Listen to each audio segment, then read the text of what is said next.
todos bienvenidos una vez más a su sección Hola de Entrevistas. Quien tiene el gusto de acompañarlos, Alexa Álvarez. A menudo solemos construir una oración de manera incorrecta, lejos del sintaxis, cometiendo así uno de los peores vicios del lenguaje, como lo es el solecismo.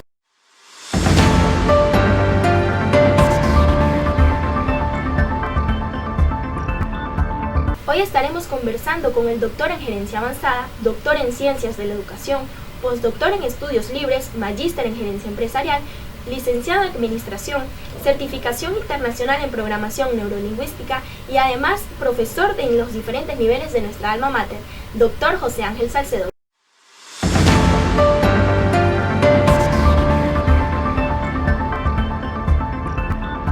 Bienvenido, doctor. Gracias, un placer para mí estar este día con ustedes.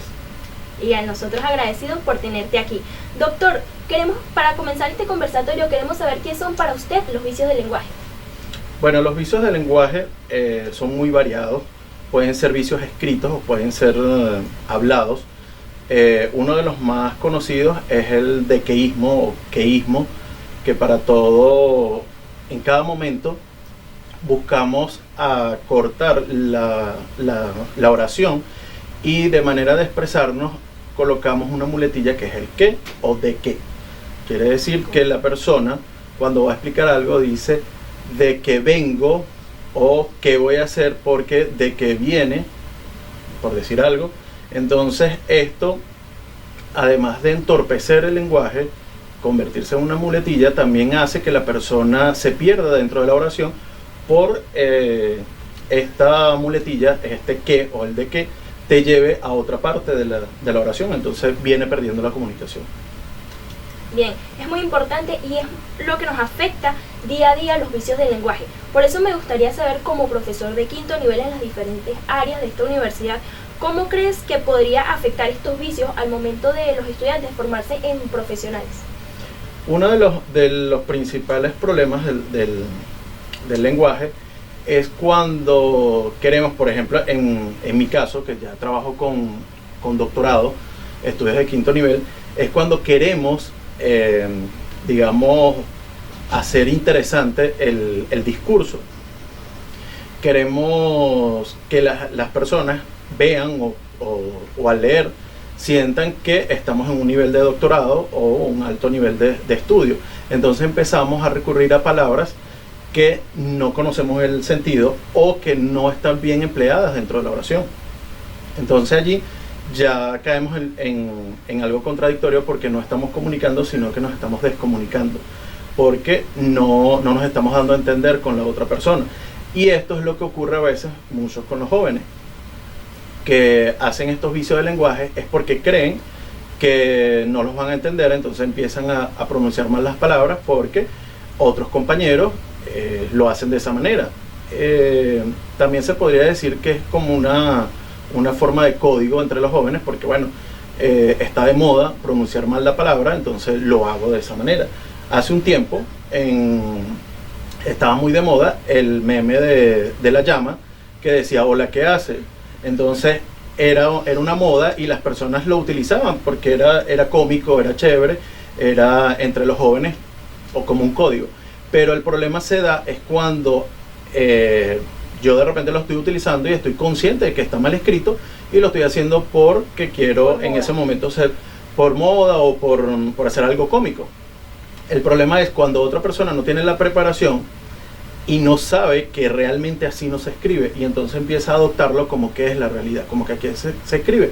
Entonces empieza a perderse la sintaxis de escribir o digamos en la forma expresiva del lenguaje de escribir. Sí, y cierto es que a veces adoptamos palabras sin saber el significado y ahí estaríamos informando de manera incorrecta a los demás. Por eso me gustaría saber si usted cree que el lenguaje inclusivo afecta a la sociedad y por qué. Bueno, supongo que esa pregunta, ¿el lenguaje inclusivo es el lenguaje inclusivo de género? Sí, podríamos decir ellos. ella. Ok, pero es que hay una diferencia porque el lenguaje inclusivo, si lo buscamos, realmente comenzó, digamos, un movimiento para hacer un reconocimiento de género, que eso está ocurriendo, o digamos ocurre mayormente, en la lengua castellana, en el español. porque en el inglés es un solo término, un solo artículo, que es el artículo de para él, las, los. ¿Okay? La diferencia es cómo lo voy a pronunciar.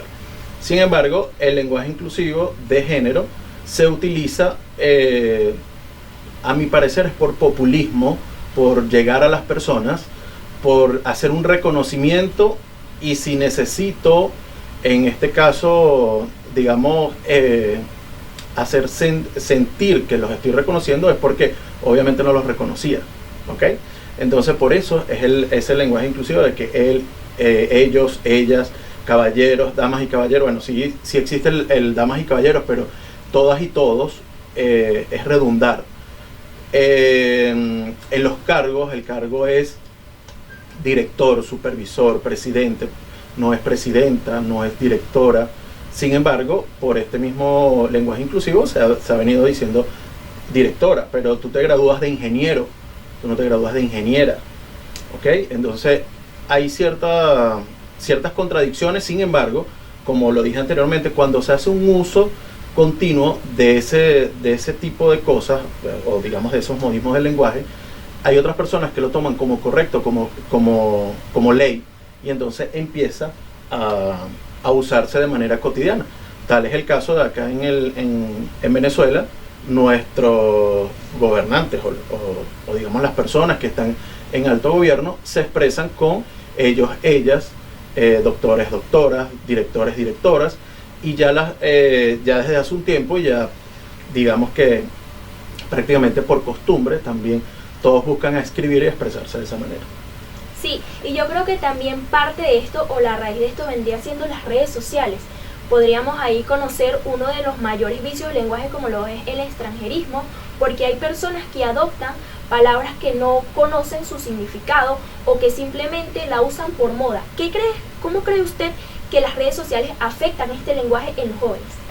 Bueno, mira, precisamente hace poco tuve mi defensa de tesis doctoral en Ciencias de la Educación, y mi tesis fue basada en las habilidades psicosociales de los jóvenes y el uso excesivo de redes sociales.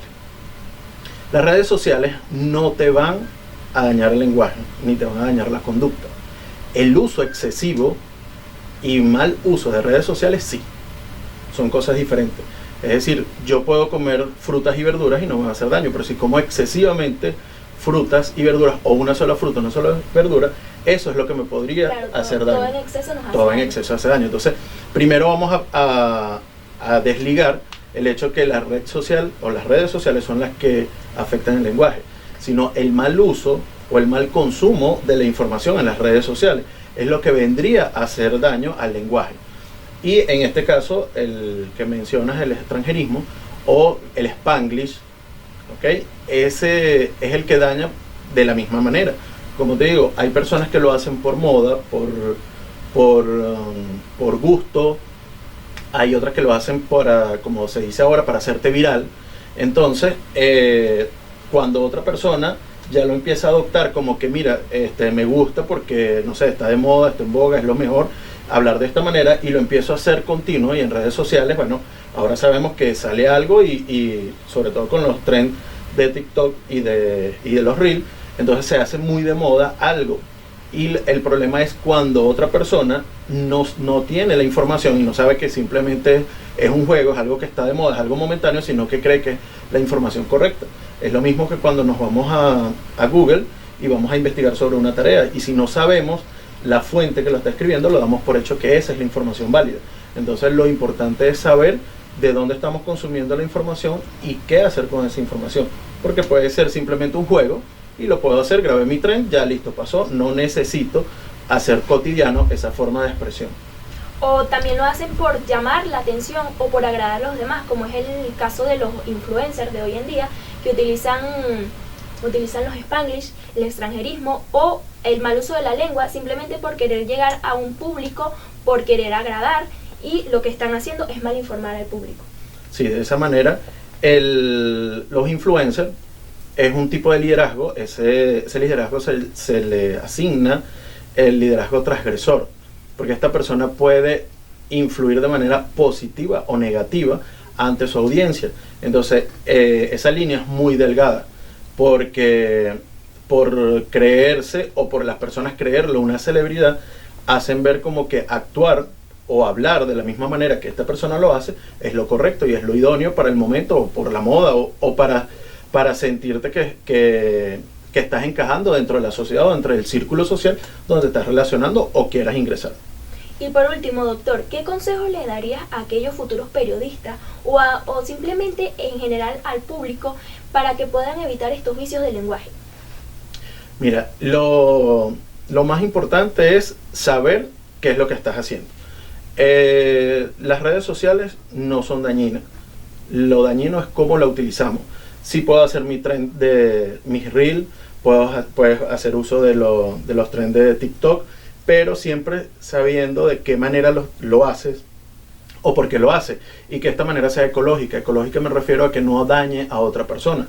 Es decir, yo no necesito viralizarme por estar exponiendo la vida o exponiendo la privacidad de una persona simplemente para conseguir unos likes y para hacerme viral. Tampoco necesito deformar mi forma de vestir o mi lenguaje para poderme hacer viral o para poder ser influencer. Puedo ser influencer haciendo, digamos, lo correcto o hablando de manera correcta y también presentándome cómo debo hacer las cosas o cómo se deben hacer. Porque no todo el mundo que consume en redes sociales está buscando perder el tiempo. Hay otras personas que también quieren aprender, hay otras personas que también quieren pasarla bien y conocer otras personas o conocer el mundo. Porque a través de redes sociales también puedes ver cómo otras personas tuvieron experiencia viajando, claro. Otras personas cómo tienen experiencia dentro de un trabajo, cómo tuvieron experiencia preparando algunas comidas. Podemos conectarnos a través del mundo. Nos conectamos. Entonces, las redes sociales no son el enemigo. El enemigo es cómo se hace uso de la red social. El mal uso de las redes sociales. El mal uso de las redes sociales. Bueno, doctor, agradecida por estarnos acompañando el día de hoy. Una grata charla que estuvimos compartiendo aquí. Y bueno, hemos llegado al final de su sección Hola de Entrevistas, quien nos estuvo acompañando, Alexa Álvarez.